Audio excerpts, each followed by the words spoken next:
Welcome to math solutions. Dear students, आज हम पढ़ने जा रहे हैं एक्सरसाइज 14.3 का लेक्चर नंबर 4, जिसमें आप पढ़ेंगे क्वेश्चन नंबर 8 से लेकर 10 तक। इससे पहले आप लोग 3 लेक्चर्स पढ़ चुके हैं, जिसमें आपने किए हैं क्वेश्चन नंबर 1 से लेकर क्वेश्चन नंबर 7 तक। तो इस एतमाद के साथ कि आपको ये सारे पॉइंट्स क्लियर हैं, हम चलते हैं क्वेश्चन नंबर 8 की तरफ। ये जो क्वेश्चन नंबर 8 है, क्वेश्चन नंबर 9 है, ये बड़े इंपॉर्टेंट शॉर्ट क्वेश्चन आंसर हैं और आपको ये लाजमन करने चाहिए। Question 10 past paper second year के एग्जाम में एक इंपॉर्टेंट लॉन्ग क्वेश्चन के तौर पर आता रहा है, तो इसलिए आपको ये मैं रिमाइंड करवाना चाहूंगा कि ये लेक्चर एक तरह से बहुत इंपॉर्टेंट है। सारे क्वेश्चंस तीनों के तीनों इसके एग्जामिनेशन पॉइंट ऑफ व्यू से बहुत इंपॉर्टेंट है। लेफ्ट हैंड साइड से शुरू कर देते हैं।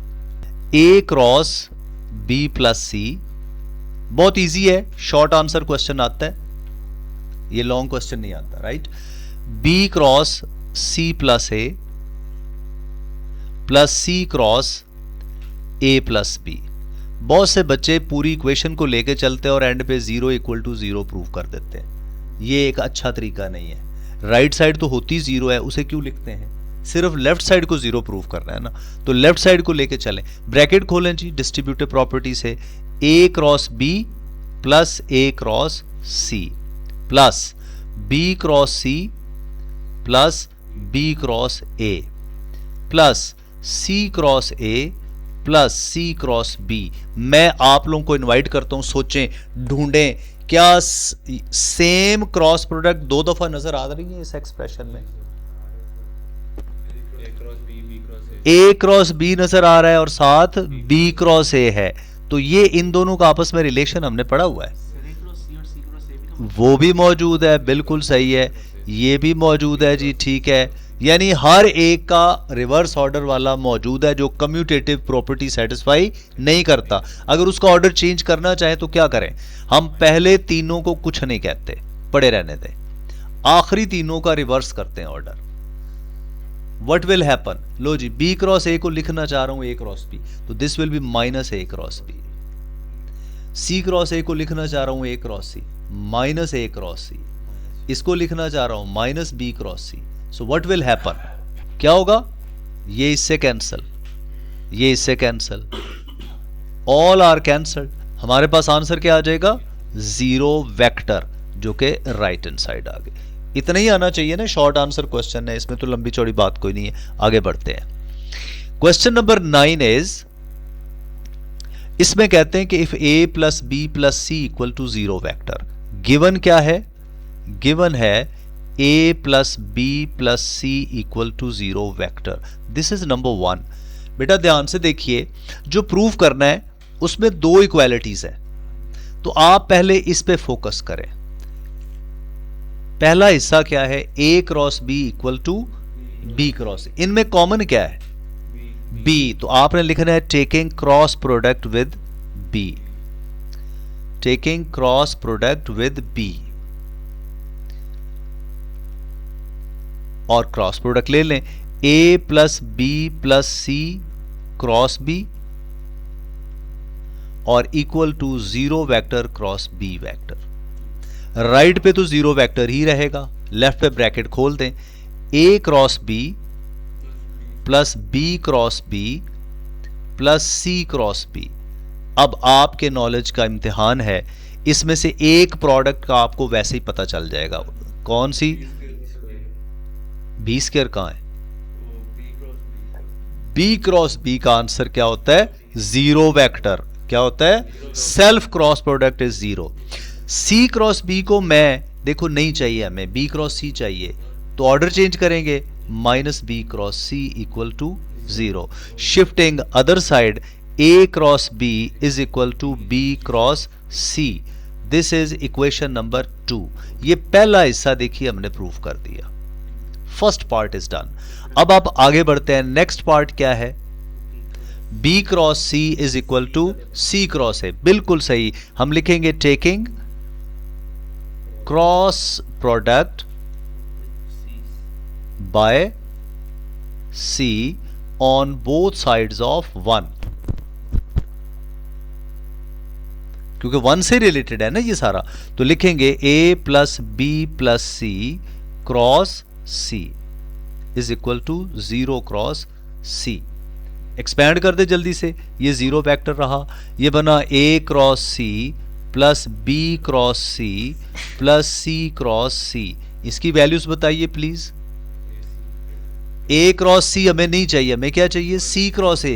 तो this will be minus c cross a plus b cross c plus 0 vector equal to 0 vector. So from here what is b cross c, c cross a। इसका नाम क्या रख लें, नंबर 3। कंपेयर कर लीजिए, कंपेयरिंग 2 and 3। क्या claim कर सकते हैं, हम क्लेम कर सकते हैं कि a cross b is equal to b cross c and this b cross c is equal to c cross a। ये भी लॉन्ग क्वेश्चन नहीं है, यानी इसकी इतनी डेंसिटी नहीं है, थिक नहीं है इसकी लेंथ के इसको लॉन्ग रखा जाए। तो ये भी एक शॉर्ट क्वेश्चन ही मैं समझूंगा। अगर कोई long they they, long question बता दे, तो आप वहां पे दुआएं करें उसके लिए। आगे बढ़ते हैं। Now we have got a formula, it's a very very important long question. याद रखिए बोर्ड्स पॉइंट ऑफ व्यू से 4 ही प्रूफ्स हैं आपके। 7.2 में 14.2 में 2 हैं कॉज के, एक एग्जाम्पल है और एक क्वेश्चन है। इसी तरह से एक ये क्वेश्चन है साइन का, तो एक इसकी एग्जाम्पल भी है। तो आपने दोनों करने हैं, चारों इंपॉर्टेंट है लॉन्ग क्वेश्चन के लिए। कैसे करना है, अब गौर करें कि इसके अंदर 2 एंगल्स हैं। ये ट्रिग्नोमेट्री का लॉ है और ट्रिग्नोमेट्री में राइट एंगल ट्रायंगल्स बनती हैं, तो ये ट्रिग्नोमेट्रिक रेशियोज वहां से आती हैं। इसका मतलब है कि वो ट्रायंगल्स ऐसी हैं जो प्लेन एक्स वाई में है। तो हमें कितने एंगल्स नजर आ रहे हैं, टोटल हमें 3 एंगल्स नजर आ रहे हैं। एक एंगल अल्फा है, एक एंगल बीटा है, और एक उनका डिफरेंस है अल्फा माइनस बीटा। तो हमें इसका मतलब है 2 वेक्टर्स लेने होंगे, जिनमें से एक का एंगल अल्फा और एक का बीटा, और उनके दरमियान अल्फा माइनस बीटा है। उनके दरमियान अल्फा माइनस बीटा होगा तो उनके क्रॉस प्रोडक्ट से साइन अल्फा माइनस बीटा बनेगा। तो इसको आपने क्या करना है, आप यहां पे एक कंसीडर करेंगे एक्स वाई एक्सिस जो है, एक्स एक्सिस और वाई एक्सिस। अब यहां पे आप एक वेक्टर बनाएंगे। वेक्टर कहीं नजर आ रहा है वैसे इस रिजल्ट में, देखें नहीं। इसका मतलब क्या हुआ कि हमें जो वेक्टर चाहिए उसकी मैग्नीट्यूड से हमें कुछ नहीं लेना देना, हमें उसके एंगल से ताल्लुक है। तो हम यूनिट वेक्टर ले लेते हैं। तो एक यूनिट वेक्टर रखते हैं u, और इसका एंगल एक्स एक्सिस के साथ रख लेते हैं अल्फा। ठीक हो गया। और एक वेक्टर हम लेते हैं v, यूनिट वेक्टर ही, इसका एंगल एक्स एक्सिस के साथ रख लेते हैं बीटा। अब इनके दरमियान एंगल कितना होना चाहिए, अल्फा माइनस बीटा एंगल होना चाहिए। क्लियर है जी। ये डायग्राम आपने बनानी है, ये समझे पार्ट ऑफ द प्रूफ है। अब आप क्या लिखेंगे, यहां पे आप लिखेंगे consider 2 unit vectors. Unit vectors, ये जो बात आपने डायग्राम बनाई है ना, उसको डिस्क्राइब भी करना है। u hat and v hat in X Y plane making angles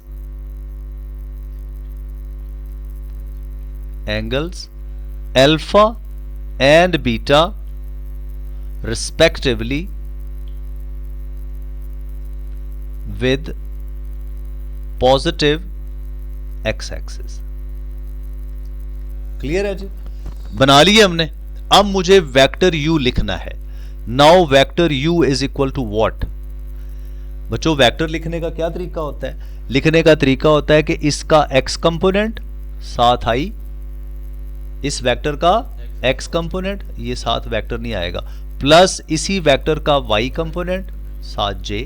अब मैं इसका x कंपोनेंट और y कंपोनेंट बनाना चाहता हूं। आइए मैं आपको दिखाऊं। ये आपके पास x एक्सिस है, ये आपके पास u वेक्टर है, राइट। ये इसका एंगल अल्फा है।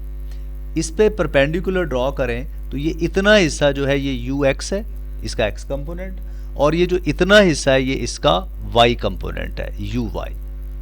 क्लियर। अब यहां से क्या होता है, ux over u magnitude base over hypotenuse is equal to cos of alpha. लेकिन u मैग्नीट्यूड क्या है, 1 होती है, यूनिट वेक्टर है ना, तो ux किसके इक्वल हो गया, कॉज ऑफ द एंगल। और परपेंडिकुलर ओवर हाइपोटेन्यूज करें यानी uy ओवर u मैग्नीट्यूड, ये साइन ऑफ एल्फा आ जाएगा, और ये 1 है तो uy किसके इक्वल आ जाएगा, साइन एल्फा के। इसका मतलब ये हुआ कि किसी भी वेक्टर का x कंपोनेंट क्या होता है, उसकी magnitude multiplied by cos of the angle, और उसका y कंपोनेंट क्या होता है, magnitude into sine of the. अब लिखने लगे, ये लिख रहे हैं जी, u hat magnitude cos of the angle into i plus u hat magnitude sine of the angle into j। इसे खोलें तो ये बनेगा cos alpha i plus sine alpha j बन गया। v क्या बनेगा, v hat is equal to, उसी तरह से लिखें vxi प्लस vyj। vx क्या है, x कंपोनेंट। चलें जी, x कंपोनेंट का क्या तरीका है, v hat magnitude cos of beta i plus v hat magnitude sine of beta j। इसको सॉल्व करें, u मैग्नीट्यूड भी 1 था तो v मैग्नीट्यूड भी 1 होगा क्योंकि यूनिट वेक्टर है, तो इसको सॉल्व करेंगे तो ये बना cos beta i plus sign beta j। Okay, दो वेक्टर्स बन गए। बच्चों क्या बनाए, u क्रॉस v बनाए या v क्रॉस u बनाए, v क्रॉस u। आपने राइट हैंड थंब रूल याद रखना है, एक्स वाई पे z बनेगा पॉजिटिव तब जब v क्रॉस u लिखेंगे, और अगर आपको u क्रॉस v बनाना है उल्टी डायरेक्शन में तो माइनस k लिखेंगे। एक्स वाई प्लेन पे नॉर्मल वेक्टर कौन सा होगा, k, यानी इसका नाम अब n नहीं रखा जाएगा, क्या रखा जाएगा, k रखा जाएगा। अब शुरू करते हैं जी, u क्रॉस v की बजाय हम बनाएंगे v cross u hat, v magnitude u magnitude sine of the angle from v to u, कितना है from v to u, alpha minus beta into unit vector k hat. Clear, u magnitude भी 1 है, v magnitude भी 1 है, तो ये सारा answer क्या आया, sine of alpha minus beta times vector k। This is number 1। अगर हमें एंगल पता है तो u cross v cross u इस तरीके से निकाल सकते हैं, लेकिन अब कंपोनेंट्स भी तो पता है तो v क्रॉस u को एक और तरीके से भी निकाल सकते हैं, determinant i j and k। v के components cos beta, sign beta और k कंपोनेंट 0 है ही नहीं ना एक्स वाई प्लेन में, और u will be what, cos alpha sine alpha into 0। इसको खोलें, i के साथ देखो क्या आ जाएगा, i के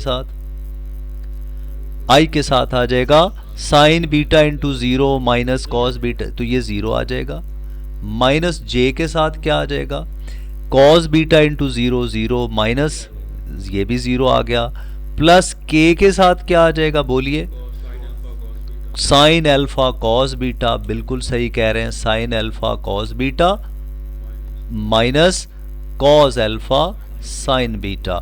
थोड़ा ऑर्डर चेंज कर लें, सिंप्लीफाई करें, it is sine alpha cos beta minus cos alpha sine beta into unit vector k। This is number 2। Comparing 1 and 2,